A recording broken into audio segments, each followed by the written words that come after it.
يعني حاجه غريبه وعجيبه يا جماعه، يعني مع احترامي الشديد النادي الاهلي بيطالب ان يعرف المديونيات لكل نادي. هل ده بيحصل في اي حته في العالم؟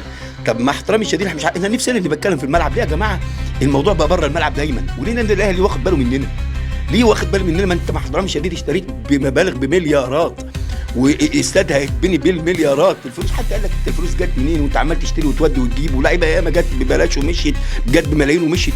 ما حد، وانا ما بحبش اتكلم بصراحه في الموضوع ده، اللي انا عايز اتكلم في الملعب. اشمعنى احنا واقفين في الزور؟ اشمعنى اي حاجه تحصل نادي الزمالك لا؟ طب يا عم اتمنى يكون في رقابه على الانديه كلها، اتمنى واتمنى الناس كلها تتحاسب، يعني اهلي زمالك كله من اين لك هذا، ونقعد ويتحاسب كله. لكن الموضوع كده مش هيبقى، احنا عايزين كوره بقى يا جماعه. لكن مش كل حركه النادي الاهلي بص عليك. يعني انت المبالغ اللي جبت بيها دي كلها، تريزيجيه وطبعا زيزو وبن شرقي واللعيبه اللي جبتها وديانج رجعت واعتراضي بكام، والاسامي والارقام اللي عمالين نسمعها دي يا جماعه، يعني مع احترامي الشديد ما هجيب مليارات برضو. بس انا ما بتكلمش ولا بشكك ولا هشكك، بس خلاص بقى خلي تركيزكم. مش كل حاجه تقول لي انا كبير وعينك معايا. انت لو كبير مش هتبص لي، بس انت عارف مين هو الزمالك واقف هنا في الزور، تقلي هو كده.